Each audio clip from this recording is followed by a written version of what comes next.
तीसरे सेगमेंट में अब बात हम करेंगे अमेरिका ईरान संकट को लेकर, जो इसका केंद्र बना हुआ है, यानी स्ट्रेट ऑफ हॉर्मुज।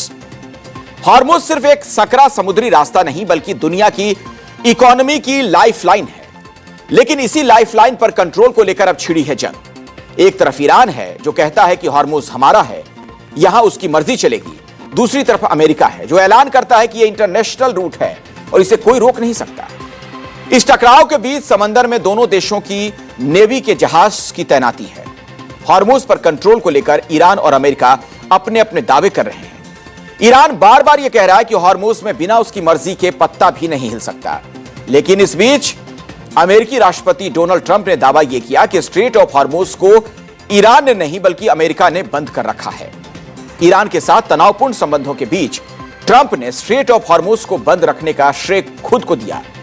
ट्रंप का यह कहना कि ईरानी अधिकारियों ने उनसे इसे खोलने की पेशकश की थी, लेकिन उन्होंने इसे ठुकरा दिया क्योंकि वो नहीं चाहते कि ईरान को प्रतिदिन $500 मिलियन की कमाई हो सके।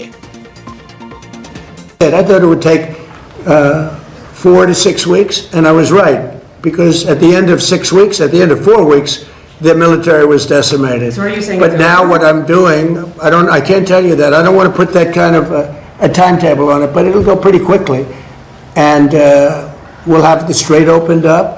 Now, right now, we have it closed. We have total control of the strait, and the fact that it's closed, they would have opened it up 3 days ago. They came to us, and they said, we will agree to open the strait, and all my people were happy. Everybody was happy except me. I said, wait a minute, if we open the strait, that means they're going to make $500 million a day.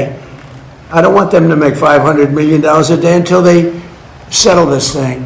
So I'm the one that kept it closed. We have total control of it. And it'll open when they make a deal or something else happens that's very positive. तो America के राष्ट्रपति को आपने सुना। अमेरिकी रक्षा मंत्री हैं पीट हेग्सेथ। वो कह रहे हैं कि स्ट्रेट ऑफ हॉर्मुज में नाकेबंदी लागू होने के बाद समुद्र में निगरानी को और बढ़ा दिया गया है, सख्ती और बढ़ा दी गई है, और खास तौर पर उन जहाजों पर नजर रखी जा रही है जो ईरान के बंदरगाहों से जुड़े हैं। नाकेबंदी के तहत अमेरिकी नौसेना ने अब तक 34 व्यापारी जहाजों को वापस लौटा दिया। इसके अलावा हॉर्मुज में अमेरिकी नेवी ने माइंस बिछाने वाली ईरानी बोट्स के लिए शूट एट साइट के आदेश भी साफ साफ जारी कर दिए हैं। The vessels that the Iranians seized in recent days, a couple of them, they're not American ships. They're not Israeli ships. They're just random ships that where they drove their little speedboats up to and shot at those ships with AK-47s. Anyone with a speedboat, a gun, and the wrong intentions can do that. They know that we, the United States of America, control the flow of global shipping. And we know that they know. Their real navy is at the bottom of the Arabian Gulf. Hormuz से जहाजों की आवाजाही लगभग ठप हो गई है। पिछले 24 घंटे में यहां से सिर्फ 5 जहाज ही गुजर सके हैं, जबकि पहले हर दिन औसतन 140 जहाज गुजरते थे। आप देख रहे हैं कितनी कमी आई है। इस नाकेबंदी से अंतर्राष्ट्रीय बाजार में कच्चे तेल की कीमत $102 प्रति बैरल तक पहुंच गई है। और खबर तो यह भी है कि ईरान के विदेश मंत्री अब्बास अरागची आज रात इस्लामाबाद पहुंच सकते हैं। अल जजीरा की एक रिपोर्ट है, उसमें कहा यह गया कि उनका यह दौरा अमेरिका और ईरान के बीच संभावित बातचीत से जुड़ा है।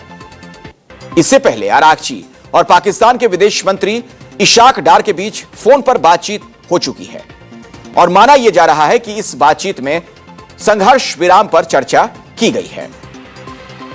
ईरान की जो सरकारी एजेंसी है, उसका यह कहना है कि अरागची ने पाकिस्तान के सेना प्रमुख असीम मुनीर से भी बातचीत की। हालांकि इसकी आधिकारिक तौर पर पुष्टि नहीं हो पाई है। अरागची आज से पाकिस्तान के अलावा ओमान और रूस के दौरे पर भी जाएंगे। ईरान की मेहर न्यूज एजेंसी ने इसकी जानकारी दी। इस दौरे का मकसद इन संबंधित देशों के साथ द्विपक्षीय बातचीत करना और क्षेत्रीय हालात पर चर्चा करना है। और यह हमने आपको बताया किस तरीके के हालात वहां पर अभी बने हुए हैं। हॉर्मुज स्ट्रेट को लेकर पूरी जानकारी आपके सामने हमने रखी है, लेकिन आगे आने वाले दिनों में क्या होगा, यह बड़ा सवाल लगातार बना हुआ है। एक तरफ अमेरिका जो कि अड़ा हुआ है, दूसरी तरफ आप देख रहे हैं ईरान की तरफ से भी किसी तरह से कोई सिग्नल नहीं दिया जा रहा है। क्या आगे बातचीत हो पाएगी क्या चीजें संभल पाएंगी, ये एक बड़ा सवाल बना हुआ है। हालांकि इसका एक बहुत बड़ा नुकसान दुनिया के तमाम देशों को हो रहा है। महंगाई बढ़ रही है, वो आपको पता है। अब अगली रिपोर्ट आपको दिखाते हैं स्पेशल सेगमेंट में, और अब आगे बढ़ते हैं खबर में।